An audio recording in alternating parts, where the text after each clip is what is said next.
Estamos aqui em mais uma live da Expert XP 2023 e dessa vez eu tenho aqui ao meu lado o Luiz Parreiras, que é gestor da Verde Asset. Estamos aqui para falar um pouquinho sobre o cenário, tudo o que aconteceu na última semana e falar um pouquinho sobre a alocação da Verde agora nesses próximos meses.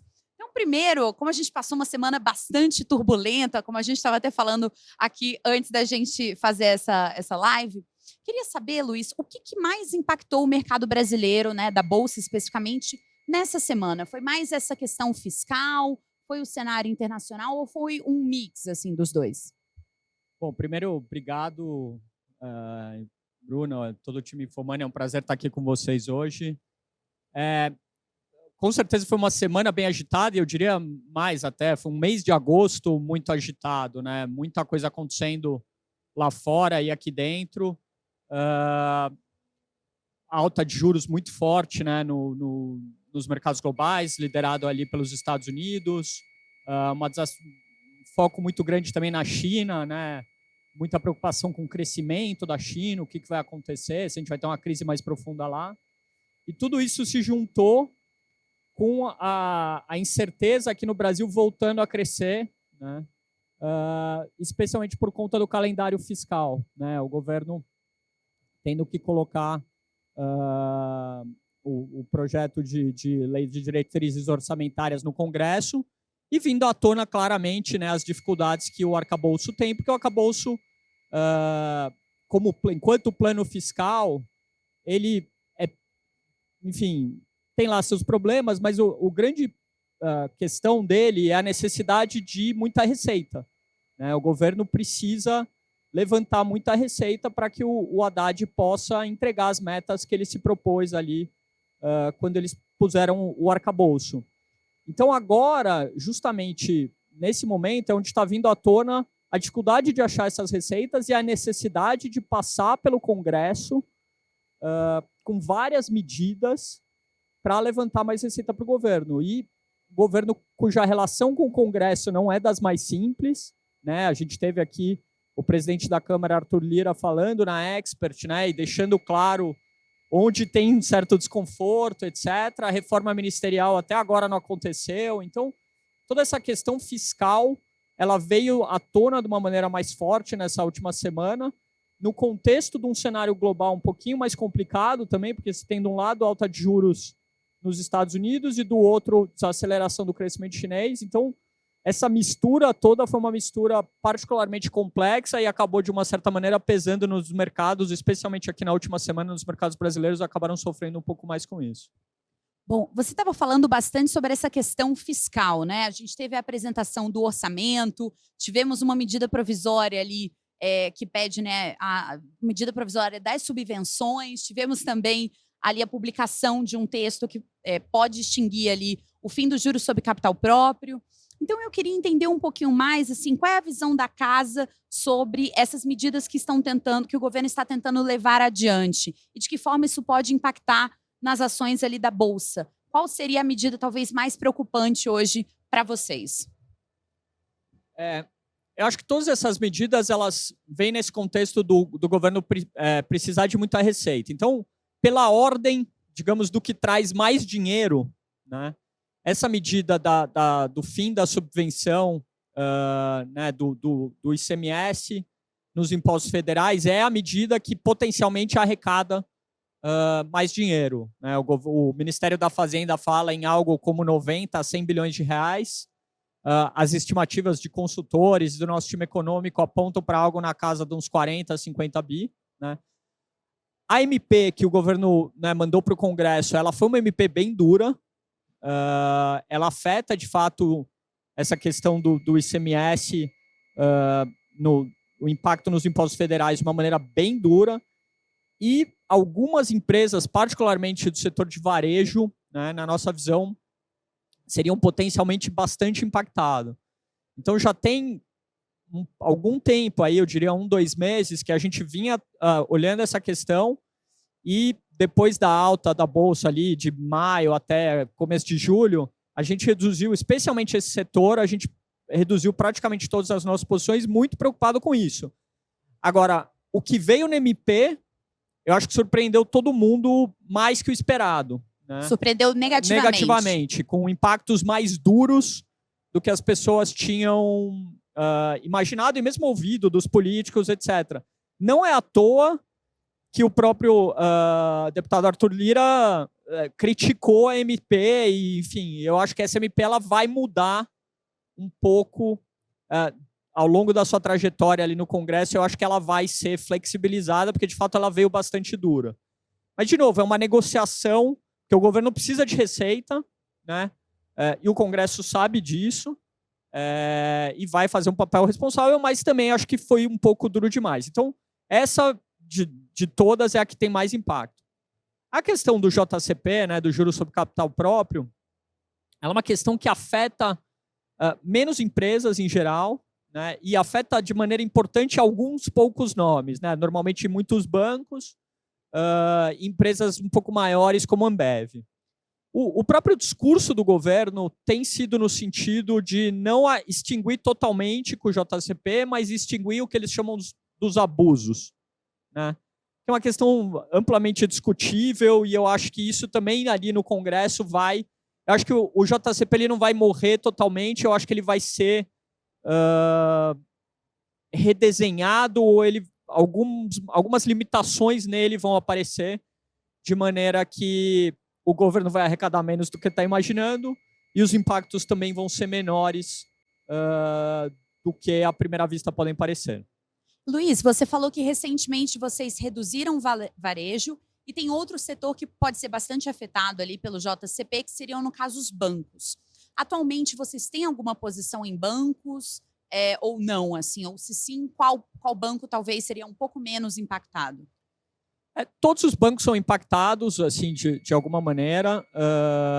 A gente acha que, como eu falei, como o JCP não deve ser totalmente extinto, ele deve ser restrito, talvez, os bancos devem ser menos impactados até do que algumas outras empresas. Então, eu não acho que exatamente se deveria vender os bancos por conta só, única e exclusivamente do JCP. Os bancos têm N questões, né, que tornam o investimento no setor, especialmente como um todo, mais complexo. Né? Tem a questão do ciclo de crédito, aumento de inadimplência da pessoa física, aí da pessoa jurídica, né, com toda a história que veio de Americanas, Light, por aí vai, no começo do ano. Então, a história dos bancos é uma história super complexa. A gente, ao longo desse ano, aí, teve basicamente posição em Itaú, que né, nessa complexidade do setor é quem tem performado melhor e tem saído bem. E, enfim, a gente tem feito um trabalho muito, muito bom de navegar esses desafios. A gente tem investimento em XP, né?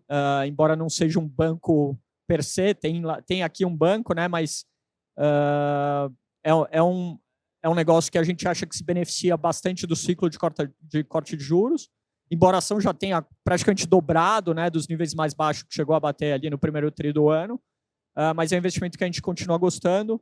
E Itaú, como eu falei, o setor é um setor complexo. Eu acho que a questão do JCP é uma de vários desafios que ele enfrenta, né? Mas, em geral, também as ações já refletem isso. Né? Não é um setor que está particularmente caro, eu diria.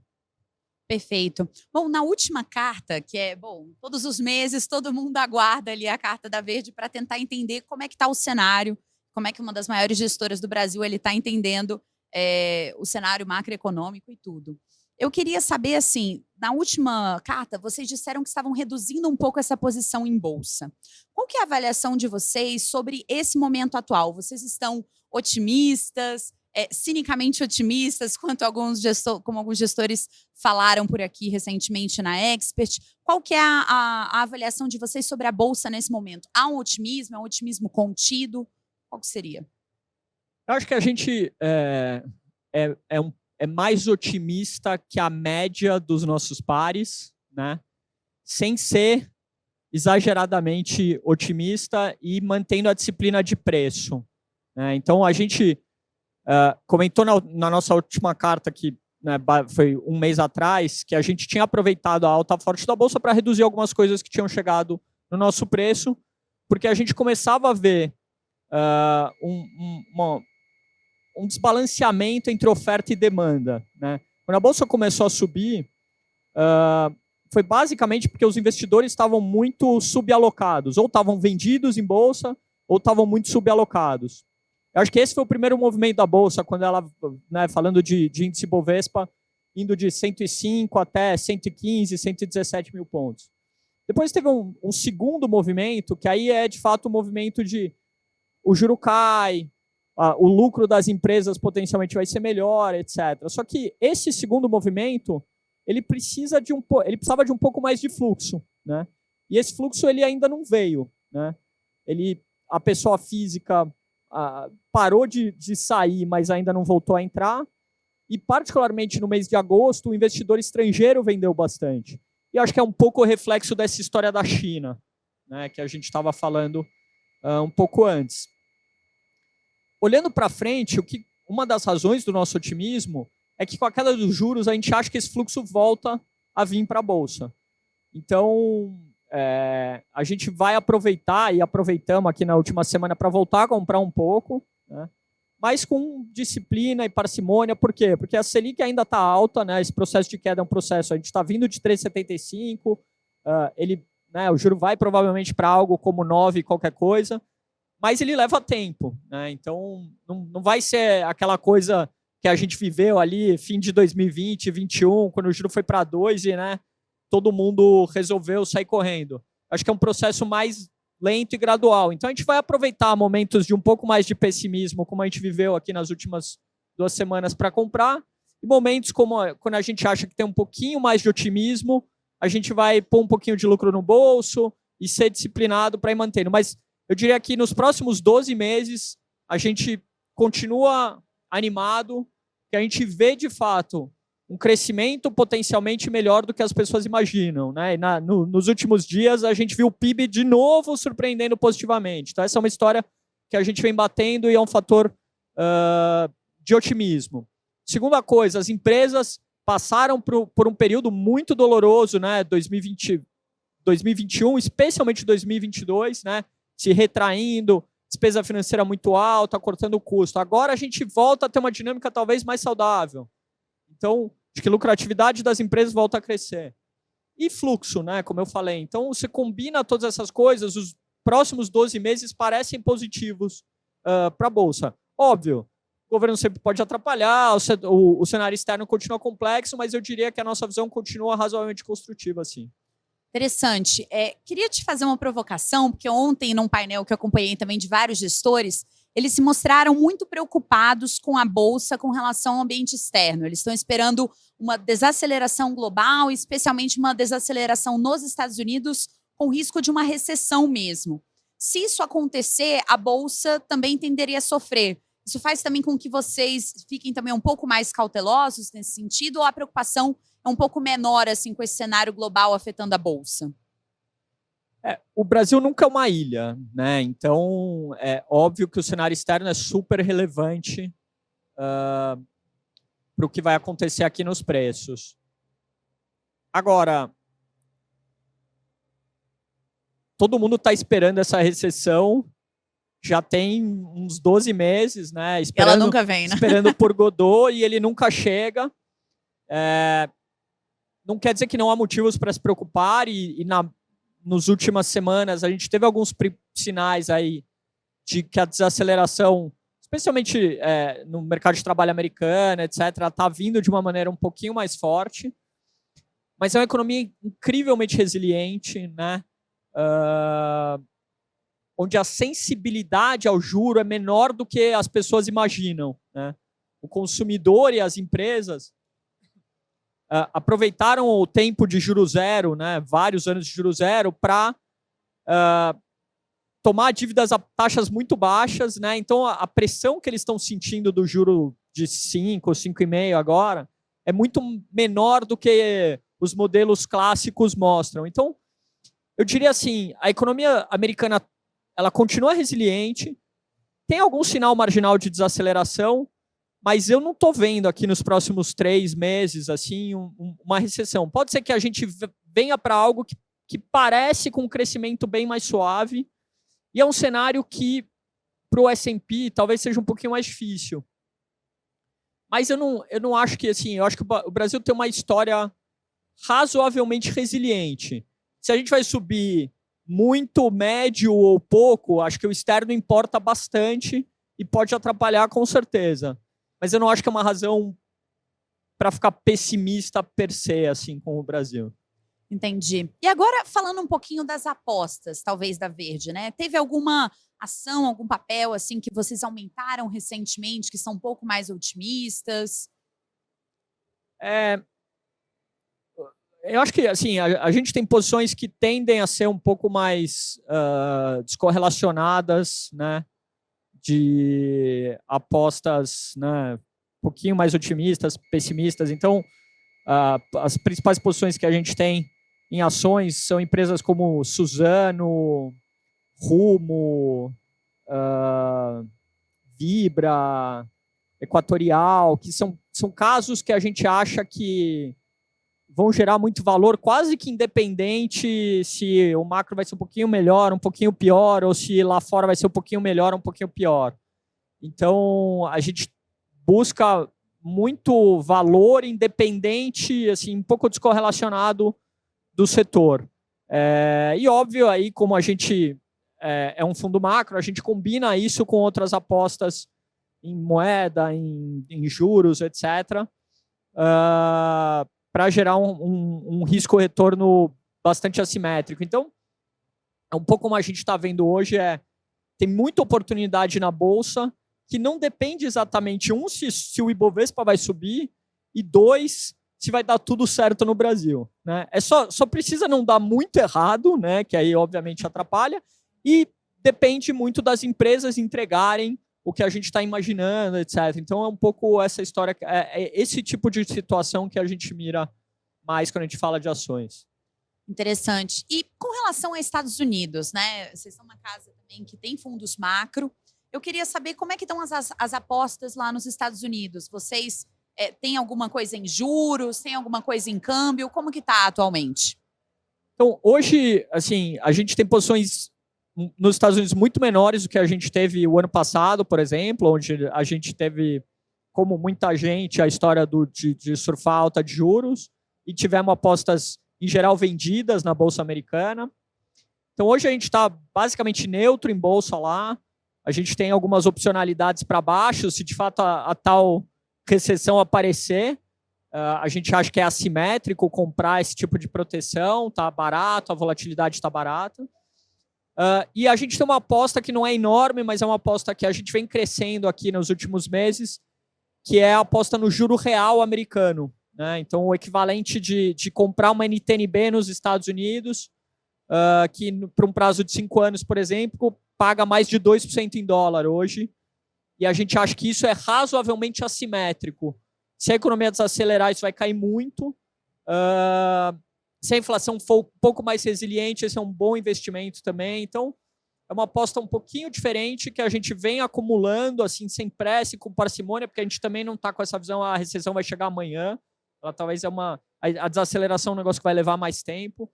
Então, hoje, essa é a principal posição que a gente tem nos Estados Unidos. E agora eu queria encerrar um pouco falando sobre Brasil. Bom, alguns gestores vêm comentando, né? Ontem, assim, o pessoal da Legacy falando que talvez o crédito esteja mais interessante do que a bolsa no momento. Eu queria saber se essa é a avaliação também um pouco da Verde e também, assim, se realmente ocorrer esse fim do JCP ou se for um JCP remodelado, né? Mais restritivo, como você mesmo disse, se de repente as empresas vão procurar se financiar via debêntures, né? Então, emitindo debêntures. É uma coisa que talvez ocorra mais nos próximos anos, das empresas talvez antecipando esses dividendos e emitindo mais, tomando mais dívida ali por meio de debêntures? Bom, vamos foram duas tentar perguntas, dividir né? as respostas. A primeira, assim, eu não concordo 100% com o pessoal da Legacy que está mais interessante. Eu diria que é tão interessante quanto. Tá? Então, hoje, quando a gente olha os nossos principais fundos, o Verde ou o Sena, a gente tem algo como 20% comprado em Bolsa Brasileira e algo como 13%, 14% comprado em crédito no Brasil. Então, as apostas de Bolsa são um pouco maiores, né? e quando a gente ajusta pelo risco, elas aí são razoavelmente maiores. A gente gosta muito da história de crédito aqui, né? Especialmente o crédito com um pouquinho mais de pimenta. A gente faz isso há muito tempo e acho que faz com uma história de retorno bastante legal. E eu acho que não depende muito da situação tributária, se vai acontecer com o JCP. Óbvio, o Brasil é aquele país, assim, tem sempre uma mudança de regra, tem sempre uma bagunça acontecendo.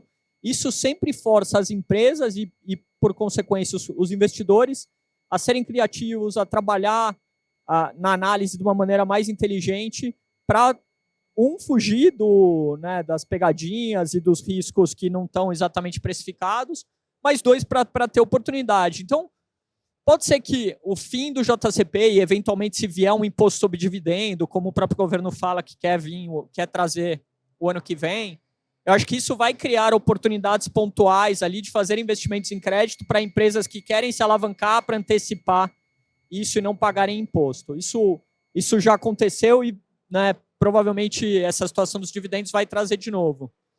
Mas acho que, além disso, acho que a história de crédito é uma história bacana também, porque uma empresa que se financia, digamos, a CDI mais 6 ou 7, que é mais ou menos o que tem no nosso portfólio hoje. Se o juro é 14, o custo total para essa empresa se financiar é 22%, 23% ao ano. A verdade é que são poucos negócios que param de pé pagando esse custo financeiro de 22%, 23% ao ano. Agora, se o juro é 9, a empresa pode pagar 6 ou 7% de spread, que ela está se financiando a 16%, 17% ao ano. E aí já tem bem mais negócios que conseguem sobreviver pagando esse spread e assim, sem correr um risco exagerado.